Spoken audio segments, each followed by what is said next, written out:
स्वागत है आप सभी का आपके अपने चैनल लक्ष्य तक पर सीटेट स्पेशल क्लास में एक और मॉडल पेपर आज आपके लिए आ चुका है। तो सभी लोग जल्दी से लाइव जुड़ जाएंगे क्योंकि क्लास बहुत ही इंपॉर्टेंट होने वाली कि आज की यह क्लास सीडीपी मॉडल पेपर होने वाला है। तो चलिए क्लास को शुरू करेंगे। सारे के सारे प्रश्न नए होंगे जो आज से पहले आप शायद देखे भी नहीं होंगे। देखिए कुछ इस प्रकार से प्रश्न आज की क्लास में कराए जाएंगे जो कि बहुत ही इंपॉर्टेंट है और ध्यान से हर ऑप्शन को समझते हुए चलना है ताकि आपके परीक्षा में अगर प्रश्न आ जाए आप आसानी से कर सकें। तो चलिए पहला प्रश्न देखते हैं और क्लास को शुरू करते हैं यहाँ से। पहले प्रश्न में कहा जा रहा है कि एक बच्चा शिक्षक की सहायता से समस्या हल कर लेता है लेकिन अकेले नहीं कर पाता, यह स्थिति दर्शाएगी। मतलब प्रश्न का क्या हुआ कि कोई बच्चा है, किसी समस्या को वह टीचर की सहायता से हल कर ले रहा है लेकिन जैसे ही टीचर की सहायता मिलना बंद हो जाती है तब वह बालक उस समस्या का हल नहीं कर पा रहा है। ऑप्शन देखिए और बताइए कौन सा सही होगा। वास्तविक विकास स्तर होगा, संभावित विकास स्तर होगा, परिपक्वता स्तर होगा या संज्ञानात्मक स्थिरता होगी। चलिए पहले प्रश्न का उत्तर कमेंट बॉक्स में बताइए कौन सा सही हो जाएगा। चलिए बिल्कुल, यहाँ पर संज्ञानात्मक स्थिरता की बात नहीं होगी, ना ही परिपक्वता स्तर का, ना ही वास्तविक विकास स्तर का, बल्कि यहाँ पर जो होगा संभावित विकास स्तर यानी कि बी ऑप्शन हमारा यहाँ पर सही उत्तर हो जाएगा। नोट करिए ध्यान से, ऑप्शन पर मत जाइएगा। मैं पहले बता रहा हूँ इन ऑप्शनों के चक्कर में मत पड़िएगा ए बी सी डी। पहले आप शब्द समझिएगा, पहले कौन सा सही होगा शब्द शब्द को समझिएगा, उसके बाद कमेंट बॉक्स में बताना है ए बी सी जो सही हो। ठीक है, क्योंकि अगर आप शब्द नहीं समझे तो आपका यहाँ पढ़ने से कोई फायदा नहीं होने वाला है। ठीक, चलिए बात करेंगे अगले प्रश्न की। तो कहा जा रहा है कि वाइगोत्स्की के अनुसार जेटपीडी में सीखने की प्रक्रिया सर्वाधिक प्रभावी होती है जब जेटपीडी पूछा जाए तो जॉन ऑफ प्रॉक्सिमल डेवलपमेंट इसका फुल फॉर्म होता है। जेटपीडी का अलग दूसरा नाम पूछा जाए तो बताइए कौन सा होता है। एक नाम और होता है, बताइए जल्दी से, तब तक हम ऑप्शन पढ़ते हैं। ए ऑप्शन कह रहा है कि शिक्षक पूर्ण नियंत्रण रखे, बी ऑप्शन कह रहा है कि बच्चा स्वयं प्रयास ना करे, सी ऑप्शन सामाजिक अंतःक्रिया हो और डी ऑप्शन अधिगम पूरी तरह व्यक्तिगत हो। चले बताइए कौन सा उत्तर यहाँ पर हमारा सही होगा। देखिए किसी भी प्रश्न में अगर आपको ऑप्शन मिल जाए कि शिक्षक पूर्ण नियंत्रण रखे तो बिल्कुल नहीं, शिक्षक पूरी तरीके से नियंत्रण नहीं रखेगा बच्चे पर, इतना जानते रहिएगा। और बी ऑप्शन करें कि बच्चा स्वयं प्रयास ना करे, क्या जेडपीडी में सीखने की प्रक्रिया में ये प्रभावी होगा? बिल्कुल नहीं, बच्चा तो प्रयास करना चाहिए लेकिन यहाँ पर कह रहा है कि नहीं करे, ऐसा बिल्कुल नहीं होना चाहिए, इसलिए बी ऑप्शन को भी काटिए। सी ऑप्शन कह रहा है कि सामाजिक अंतःक्रिया और डी ऑप्शन कह रहा है कि अधिगम पूरी तरह व्यक्तिगत हो। तो अधिगम पूरी तरह से व्यक्तिगत नहीं होगा, आपको उत्तर मिल गया यहाँ पर क्या, सामाजिक अंतःक्रिया हो। जैसे ही आपने वाइगोत्स्की पढ़ा, अगर आप थोड़ा सा भी लॉजिक लगाते तो तुरंत आप सामाजिक अंतःक्रिया उत्तर मार देते। ठीक, एक बात को यहाँ पर ध्यान से सुनिएगा कि अगर जहाँ पर भी सामाजिक अंतःक्रिया की बात किया जाए, अगर वहाँ पर ऑप्शन दिया हो वाइगोत्स्की तो लगभग 99% वाइगोत्स्की ही सही होते हैं। ठीक, इतना जानते रहिएगा। लेकिन पहले ऑप्शन को पढ़िएगा, हो सकता है प्रश्न में दूसरा कुछ पूछा जाए, इसलिए पढ़िएगा। अगर ना समझ में आए वाइगोत्स्की वहां पर हो तो तुरंत वहां पर टिक करिएगा वाइगोत्स्की को। ठीक, चलिए पियाजे के अनुसार यदि बच्चा नए अनुभव को पुराने ज्ञान में फिट कर लेता है तो यह है, मतलब पूछा क्या जा रहा है कि कोई बच्चा है जो नया अनुभव ले रहा है उसको अपने पुराने अनुभव में सेट कर ले रहा है तो क्या होगा इसका उत्तर। ए ऑप्शन कह रहा है कि समायोजन, बी ऑप्शन कह रहा है कि संतुलन और सी ऑप्शन कह रहा है कि आत्मसात और डी ऑप्शन कह रहा है कि संज्ञानात्मक संघर्ष। तो यहाँ पर संज्ञानात्मक संघर्ष की बात नहीं होगा, ना ही यहाँ पर संतुलन की बात होगा। अब आपको ए और सी में से उत्तर चुनना है कौन सा सही होगा, समायोजन होगा या आत्मसात होगा, कौन सा उत्तर होगा ये आपको बताना है। चलिए जल्दी से बताइए, कमेंट करिए एक बार। बिल्कुल सही, चलिए फटाक से कमेंट करिएगा जल्दी से। देखिए जितने भी लोग समायोजन कह रहे थे यहाँ पर इनका उत्तर गलत होगा, बल्कि यहाँ पर आत्मसात यानी कि सी वाला ऑप्शन हमारा सही हो जाएगा। नोट कर लीजिए, सी वाला ऑप्शन सही होगा। और क्लास अच्छी लग रही हो तो लाइक करिए, चैनल पर पहली बार आए हो तो सब्सक्राइब कर लीजिए और बेल आइकन को ऑन कर लीजिए, क्योंकि आपको यहाँ पर इम्पोर्टेंट क्लासेस सीटेट की तो मिल ही रही हैं, साथ में आपको सभी टीचिंग एग्जाम की फ्री में तैयारी यहाँ पर कराई जाती है। तो जुड़िए और अपने इस क्लास को शेयर करिए अपने मित्रों तक। ठीक, चलिए आगे बढ़ते हैं, अगला प्रश्न देखते हैं। अगले प्रश्न में कहा जा रहा है, देखिए प्रश्न थोड़ा सा टफ है ये, ध्यान से सुनिएगा। कह रहा है कि यदि शिक्षक बच्चों को उत्तर तक पहुंचने की प्रक्रिया पर अधिक ध्यान देने को कहता है तो वह बढ़ावा दे रहा है, किसे बढ़ावा दे रहा है ये आपको बताना है। ए ऑप्शन कह रहा है कि उत्पाद आधारित अधिगम, बी ऑप्शन कह रहा है कि रटंत अधिगम, सी ऑप्शन कह रहा है कि प्रक्रिया आधारित अधिगम, और डी ऑप्शन व्यवहार संशोधन। चले जल्दी से बताइए, यहाँ पर बी ऑप्शन रटंत अधिगम की बात की जा रहा है, तुरंत काट दीजिए। चलिए ए, सी और डी में से चुनना है कौन सा उत्तर होगा। चलिए, यदि शिक्षक बच्चों को उत्तर तक पहुंचने की प्रक्रिया पर अधिक ध्यान देने को कहता है तो वह किसे बढ़ावा दे रहा है, आप कमेंट बॉक्स में उत्तर जल्दी से बता दीजिए। चलिए फटाक से सब लोग बता देंगे। बिल्कुल, यहाँ पर व्यवहार संशोधन की बात नहीं होगा, ना ही उत्पाद आधारित अधिगम की, बल्कि यहाँ पर प्रक्रिया आधारित अधिगम की बात हो रही। आपको यहाँ पर यही सही करना पड़ेगा। ठीक है, चलिए तुरंत आगे बढ़िए। अगला प्रश्न देखिए क्या कर रहा है। तो अगले प्रश्न में कहा जा रहा है, देखिए समावेशी शिक्षा का यह प्रश्न है और आपके सीटेट के लिए समावेशी शिक्षा बहुत ही इंपॉर्टेंट रोल अदा करता है, ये आपको पता होगा। ठीक, जितने भी लोगों ने एक दो बार सीटेट को दिया होगा उनको तो पता होगा कि समावेशी शिक्षा कितना इम्पोर्टेंट है, और जो लोग नहीं दिए अभी तक वो जान जाएं। ठीक, चलिए समावेशी शिक्षा का दर्शन आधारित है। ए ऑप्शन समानता पर, बी ऑप्शन प्रतिस्पर्धा पर, सी ऑप्शन समान अवसर और न्याय पर, और डी ऑप्शन मानकीकरण पर। बताइए कौन सा उत्तर हमारा यहाँ पर सही होगा। चलिए बिल्कुल उत्तर फटाक से कमेंट करेंगे। चलिए तुरंत बताइए ए बी सी डी कौन सा सही हो रहा है।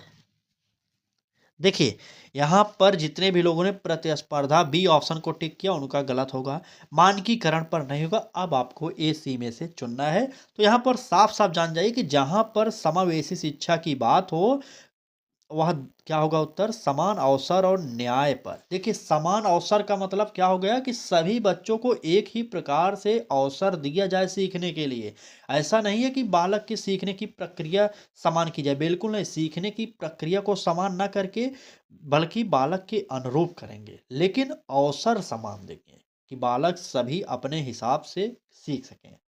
ठीक, जैसे क्लास में शिक्षण कार्य कराते समय कई शिक्षण सामग्रियों का उपयोग होता है, ऐसा नहीं करना कि समान शिक्षण सामग्री का उपयोग करना, बिल्कुल नहीं। क्लास में कई प्रकार के बच्चे होंगे तो आपको कई प्रकार की शिक्षण सहायक सामग्रियों को यूज भी करना पड़ेगा। ठीक, चलिए प्रश्न देखिए, कह रहा है कि एक बच्चा पढ़ तो सकता है लेकिन शब्दों की ध्वनियों में अंतर नहीं कर पाता, यह संकेत है किसका, डिस्ग्राफिया का, डिसलेक्सिया का, ध्वन्यात्मक जागरूकता की कमी, या एडीएचडी। बताइए कौन सा होगा। डी ऑप्शन पहले ही काटिए। चलिए डिस्ग्राफिया आपको भी पता है किसका होता है। डिस्ग्राफिया जो विकार होता है वो लिखने संबंधित होता है, नोट करिएगा ये पूछा जा सकता है, विकार से प्रश्न आपके सीटेट के पेपर में आते हैं। ठीक है, डिस्ग्राफिया लिखने संबंधित विकार है। ठीक, और डिसलेक्सिया जो होता है ये पढ़ने संबंधित विकार है। ठीक है, पढ़ने संबंधित। तो यहाँ पर प्रश्न में कह रहा है कि बच्चा तो पढ़ सकता है लेकिन शब्दों की ध्वनियों में अंतर नहीं कर पा रहा है, तो इसका मतलब वहां पर क्या होने वाला है, ध्वन्यात्मक जागरूकता की कमी है। ठीक, बिल्कुल, ध्वन्यात्मक जागरूकता की कमी है तभी तो वह अंतर नहीं कर पा रहा है ना। ठीक, चले आगे बढ़िए। अगला प्रश्न देखिए, देखिए कोहल वर्ग से ये प्रश्न आ गया। कोहल वर्ग के अनुसार नैतिक विकास में अच्छा बच्चा बनने की इच्छा किस स्तर से संबंधित है। तो कोहल वर्ग ने नैतिक विकास का सिद्धांत दिया था। आपको इनके बारे में डिटेल से पढ़ना तो आप हमारे चैनल के प्लेलिस्ट पर जाइए, वहां पर हमने कोहल वर्ग को अलग से पढ़ाया, जीन पियाजे को भी पढ़ा दिया और वाइगोस्की को भी पढ़ाया, और नई शिक्षा नीति 2020 को भी पढ़ा दिया है। आप चैनल के प्लेलिस्ट पर जाएंगे, सबसे पहला प्लेलिस्ट आपको मिल जाएगा क्या, सीटेट फ्री प्रैक्टिस बैच। वहाँ पर बहुत सारी क्लासेज हैं, ऊपर ही आपको ये सारी क्लासेज मिलेंगी। ज़रूर एक बार देखिए, विजिट करिए एक बार। ठीक, आइए क्या होगा इस प्रश्न का उत्तर। पूछा क्या गया था, कोहलबर्ग के अनुसार नैतिक विकास में अच्छा बच्चा बनने की इच्छा किस स्तर में होगी। ए ऑप्शन कह रहा है कि दंड आज्ञाकारिता, बी ऑप्शन स्वार्थ अभिविन्यास, सी ऑप्शन पारस्परिक सामंजस्य और डी ऑप्शन कह रहा है कि सामाजिक अनुबंध। चलिए कमेंट बॉक्स में बताना है आपको कौन सा उत्तर सही होगा। तो यहाँ पर सामाजिक अनुबंध की बात नहीं होगा और ना ही दंड आज्ञाकारिता की बात होगा। ठीक है, अब आपको स्वार्थ अभिविन्यास या पारस्परिक सामंजस्य, बिल्कुल सही। यहाँ पर उत्तर जो होगा पारस्परिक सामंजस्य, यानी कि तीसरा वाला ऑप्शन हमारा सही हो जाएगा। ठीक, तीसरा ऑप्शन। चलिए आइए आगे बढ़ते हैं और अगला प्रश्न देखते हैं। तो कहा जा रहा है कि व्यवहारवादी सिद्धांत में शिक्षक की भूमिका मुख्यतः होती है। व्यवहारवादी की बात किया जाए, आपको पता होना चाहिए कि व्यवहारवाद का जनक कौन है। तो व्यवहारवाद का जनक कहे जाते हैं वाटसन महोदय। ठीक है, इतना जानते रहिएगा।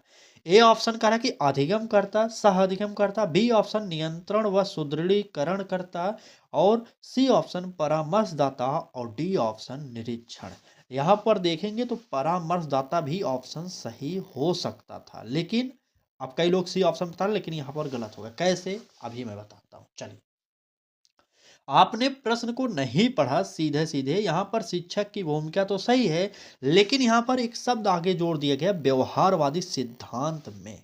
तो व्यवहारवादी सिद्धांत में बात किया गया, तो इसलिए हमारा यहाँ पर नियंत्रण व सुदृढ़ीकरण करता। ठीक, ये हो जाएगा। ठीक, वैसे तो यहाँ पर परामर्शदाता भी सही है, लेकिन यहाँ पर सबसे बेस्ट इस प्रश्न के अकॉर्डिंग देखा जाए तो बी ऑप्शन होगा। अगर बी ऑप्शन न रहे ऑप्शन में, तब यहाँ पर सी ऑप्शन भी सही हो जाता है। इतना जानते रहिएगा। ठीक, चलिए इसे काटिए, बी ऑप्शन सही करिए। आगे आइए अगला प्रश्न देखते हैं। तो ये रहा प्रश्न जीन पियाजे की। ठीक, बताइए। तो कह रहा है कि यदि बच्चा यह समझ लेता है कि मात्रा पात्र बदलने से नहीं बदलती, तो वह किस अवस्था में है। अगर आपने जीन पियाजे के संज्ञानात्मक विकास के बारे में नहीं पढ़ा, तो एक बार विजिट करिए हमारे चैनल के प्लेलिस्ट पर। ठीक है, क्योंकि ये बहुत इंपॉर्टेंट है आपके पेपर के लिए। बार बार हम बता रहे हैं कि जीन पियाजे, वाइगोत्स्की, कोहलबर्ग और एनईपी 2020, अगर आप अभी तक नहीं पढ़े तो एक बार जरूर पढ़ लीजिए, अच्छे से समझ जाइए। ठीक, चलिए कौन सी अवस्था होगी, पूर्व संक्रियात्मक होगी, संवेदी प्रेरक होगी, या मूर्त संक्रियात्मक अवस्था, या औपचारिक संक्रियात्मक अवस्था। तो जल्दी से कमेंट कर दीजिए। हमने आपको इन चारों अवस्थाओं के बारे में विस्तार से उस क्लास में बताया, लेकिन यहाँ पर कुछ पॉइंट जान जाइए। जीन पियाजे ने जो संज्ञानात्मक विकास का सिद्धांत दिया था, उसमें पहली अवस्था थी संवेदी प्रेरक अवस्था, जिसकी उम्र थी जन्म से 2 वर्ष तक। और दूसरी जो अवस्था थी इनकी पूर्व संक्रियात्मक, जिसकी उम्र थी 2 से 7 वर्ष तक। और तीसरी हो जाएगी मूर्त संक्रियात्मक, 7 से 11 वर्ष तक। और आखिरी जो होगा औपचारिक संक्रियात्मक अवस्था, यानी कि 11 वर्ष से ऊपर की अवस्था। चलिए अब तो आप बता सकते हैं कि प्रश्न का उत्तर क्या हो सकता है। चलिए फटाक से कमेंट करिए अब। चलिए हम देखना चाहते हैं कितने लोग उत्तर सही दे रहे हैं। चलिए बिल्कुल सही। यहाँ पर जिन्होंने भी यहाँ पर मूर्त संक्रियात्मक अवस्था को चुना है, उनका बिल्कुल उत्तर सही हो जाएगा। ठीक है, इस प्रश्न का उत्तर मूर्त संक्रियात्मक अवस्था हो जाएगा। नोट करिए, जिसकी उम्र 7 से 11 वर्ष होती है। चलिए, क्लास अच्छी लग रही हो तो लाइक कर दीजिए। अगर आपको भी हमारे साथ जुड़कर अच्छी तैयारी करनी है, तो जल्दी से आज से ही जुड़ जाइए, क्योंकि डेली क्लासेज हो रहे हैं सुबह 10 बजे, शाम को 5 बजे। डेली जरूर देखिए, पूरी क्लास को देखिए करिए। सुबह 10 बजे हिंदी की क्लास कंफर्म है, शाम को बदलती रहती है क्लास, कभी सीडीपी, कभी ईबीएस, कभी मैथ, सभी चीजें हो रही हैं शाम को। ठीक, चलिए बात करेंगे प्रश्न की। कह रहा है कि सीखना सामाजिक सांस्कृतिक संदर्भ से अलग नहीं हो सकता, यह कथन किससे संबंधित है। ए ऑप्शन पियाजे, B option Skinner, C option Vygotsky और डी ऑप्शन थांडाइक। तो यहाँ पर शब्द समझ गए होंगे तो आप उत्तर फटाक से बता सकते हैं। शब्द एक दिया गया, एकदम बेहतरीन शब्द है, बताइए। तो यहाँ पर शब्द यूज कौन सा किया गया है? सामाजिक सांस्कृतिक संदर्भ। तो यहाँ पर ना पियाजे, ना स्किनर, ना थांडाइक, ये लोग समाज सांस्कृतिक की बात ही नहीं करते। मुख्य रूप से जो सामाजिक सांस्कृतिक की बात करते हैं वो होते हैं वाइगोत्स्की महोदय। इन्होंने सामाजिक सांस्कृतिक विकास का सिद्धांत भी दिया था, बहुत ही इंपॉर्टेंट है आपके लिए पेपर में। ठीक, चलिए आइए आगे बढ़ते हैं और अगला प्रश्न देखते हैं। प्रश्न में कहा जा रहा है कि एक शिक्षक बच्चों को स्वयं लक्ष्य तय करने देता है, यह किस प्रकार की अभिप्रेरणा को बढ़ावा देता है? मतलब कोई टीचर है, बच्चों को अपना लक्ष्य तय करने के लिए खुद कहता है, तो आप बताइए कि वह किस अभिप्रेरणा को बढ़ा रहा है? क्या बाय होगा, नकारात्मक होगा, आंतरिक होगा, सामाजिक होगा? पहली बात तो नकारात्मक नहीं होगा। अब आपको ए सी डी में से चुनना है कौन सा सही होगा। चलिए फटाक से बताइएगा कौन सा उत्तर यहाँ पर सही हो रहा है। बिल्कुल, यहाँ पर आंतरिक होगा, क्योंकि बालक अंतर अंदर से ही चुनेगा ना कि कौन सा लक्ष्य तय करना है, तो यही हमारा सी वाला ऑप्शन सही हो जाएगा। ठीक, चलिए आइए अगला प्रश्न देखते हैं क्या करा है। प्रश्न में कहा जा रहा है कि यदि कोई बच्चा गणितीय गणनाओं में लगातार कठिनाई दिखाता है तो संभावित समस्या है। कौन सी समस्या है? अभी मैंने जस्ट ऊपर बता दिया था, पठन विकार से आपके पेपर में प्रश्न आ सकते हैं। और अभी मैंने विस्तार से दो तीन चीज़ों को बताया, पठन संबंधित विकार कौन कौन से हैं और लिखने की विकार कौन से हैं और गणित का विकार कौन सा है। अब आपको यहाँ पर बताना है, सिंपल समझ जाए, गणित का विकार कौन सा है। चलिए बताइए जल्दी से।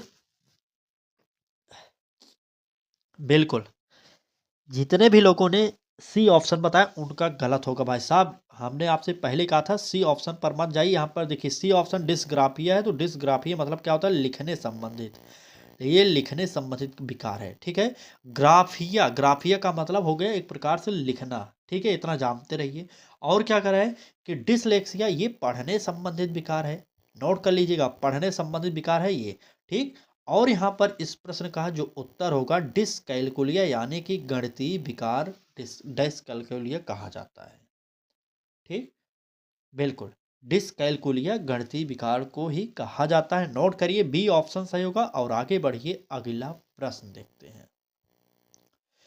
कहा जा रहा है कि सीखने की तत्परता का सबसे महत्वपूर्ण निर्धारक है, कौन सा होगा? ए ऑप्शन कालानुक्रमिक आयु, बी ऑप्शन शारीरिक बल, सी ऑप्शन मानसिक परिपक्वता और डी ऑप्शन परीक्षा पैटर्न। बताइए, सीखने की तत्परता का सबसे महत्वपूर्ण निर्धारक कौन सा है? फटाक से कमेंट करिए और उत्तर बताइए कौन सा सही होगा। चलिए, परीक्षा पैटर्न बिल्कुल है, डी ऑप्शन पहले ही कट जाएगा। शारीरिक बल, यहाँ पर कुश्ती नहीं करना भाई साहब, इसलिए शारीरिक बल को भी काटिए। अब आपको बताना है कालानुक्रमिक आयु या मानसिक परिपक्वता। चलिए, बिल्कुल, सीखने की तत्परता का सबसे महत्वपूर्ण जो निर्धारक होगा वो होगा मानसिक परिपक्वता, ना कि कालानुक्रमिक आयु। ठीक है, चलिए आगे बढ़ें।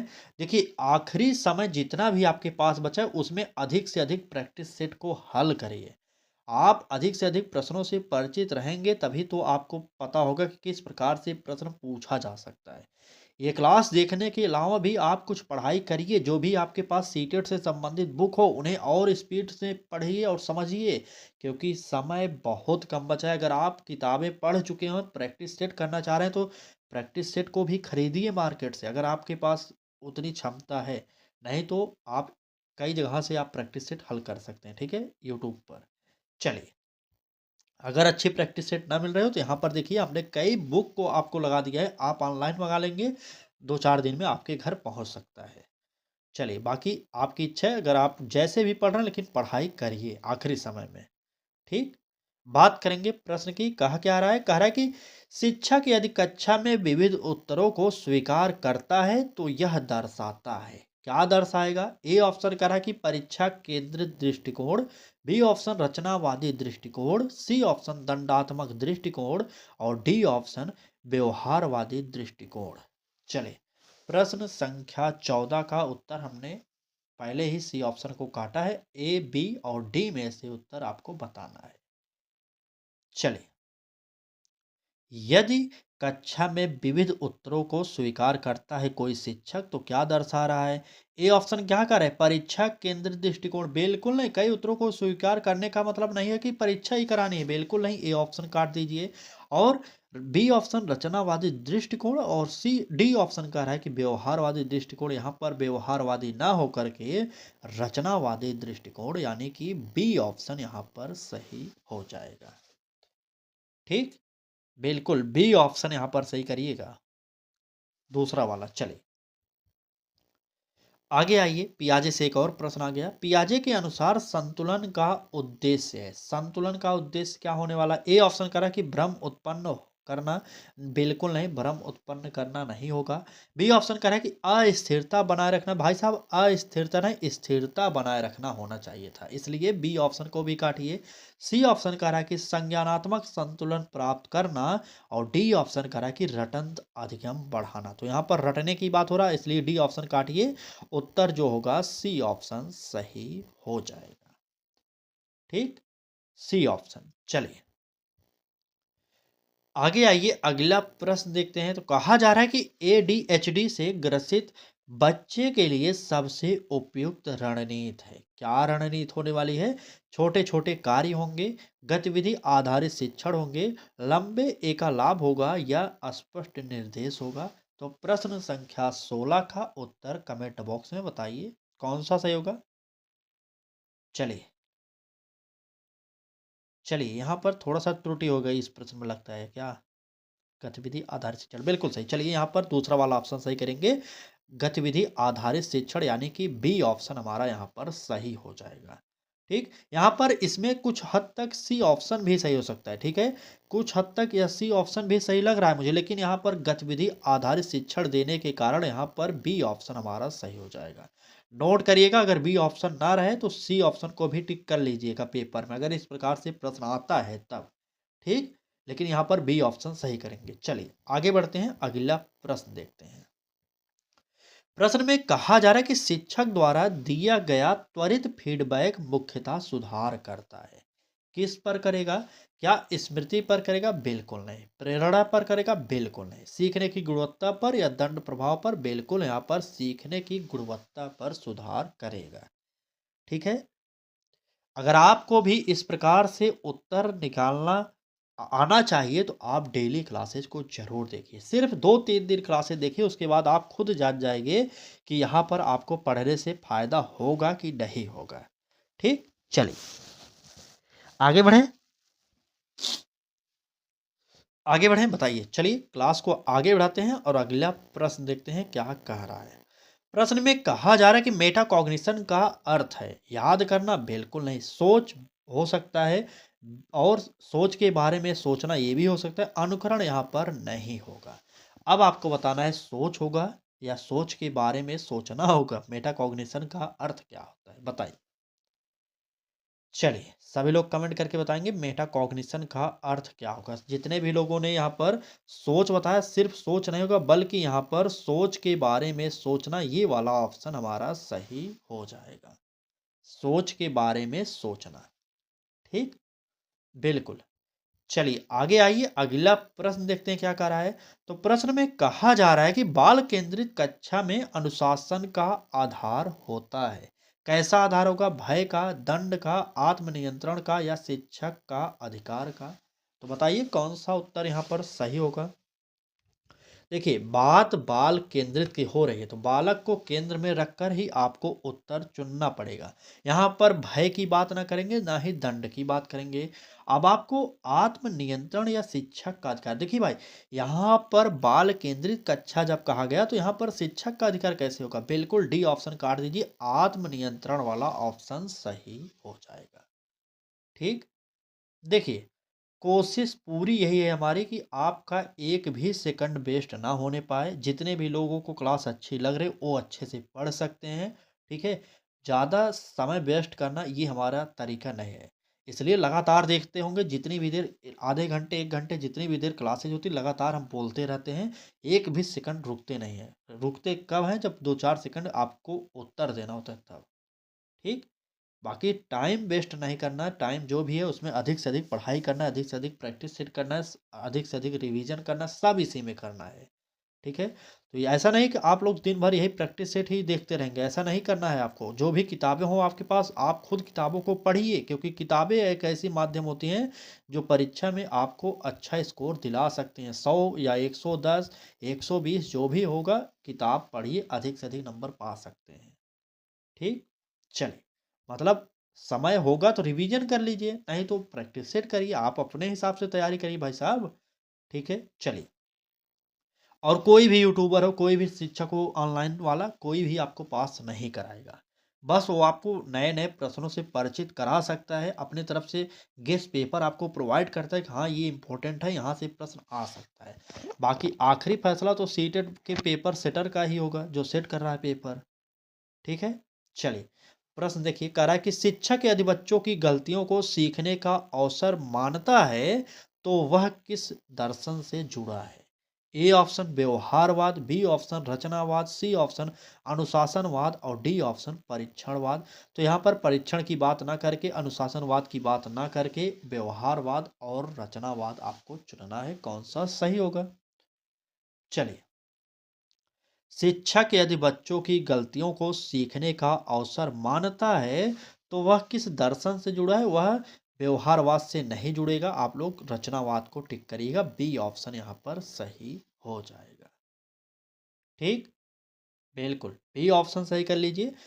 चलिए, आज की क्लास में बस इतने ही प्रश्न थे। बाकी आज का यह मॉडल पेपर आपको कैसा लगा, कमेंट बॉक्स में ज़रूर बताइएगा। अगर आपको इस प्रकार से मॉडल पेपर सभी सब्जेक्टों का प्रोवाइड किया जाए, तो क्या आप अच्छा स्कोर कर सकते हैं कि नहीं, ये बताइएगा कमेंट बॉक्स में ज़रूर। ठीक है? फिलहाल हिंदी का, सीडीपी का बारी-बारी से सभी मॉडल पेपर आपको मिल रहे हैं। ठीक? चलिए, आज की क्लास को यहीं पर समाप्त करेंगे। क्लास अच्छी लगी हो तो लाइक करिएगा। चैनल पर पहली बार आए हो तो सब्सक्राइब कर लीजिए और बेल आइकन को ऑन कर लीजिए, और डेली सुबह जुड़िए 10 बजे, शाम को जुड़िए 5 बजे, क्योंकि क्लासेज बहुत ही इंपॉर्टेंट हो रही हैं। अगर समझ में आ रहा हो, पढ़ाई करना हो, तभी जुड़िएगा। ठीक है? नहीं तो आप कुछ भी कर सकते हैं, आप स्वतंत्र हैं। चलिए, बिल्कुल।